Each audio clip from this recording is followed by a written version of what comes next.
Hi everyone, here we've got Xiaomi Mi 90 and let me share with you how to clear credentials on this device. So firstly, let's enter the settings and now let's scroll down and tap on passwords and security. Here we have to tap on the privacy option and here in advanced we've got encryption and credentials.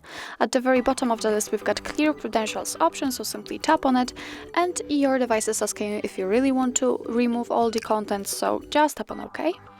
If you've got a pattern or a pin, then enter to confirm the whole step, and as you can see the credential storage has been erased successfully.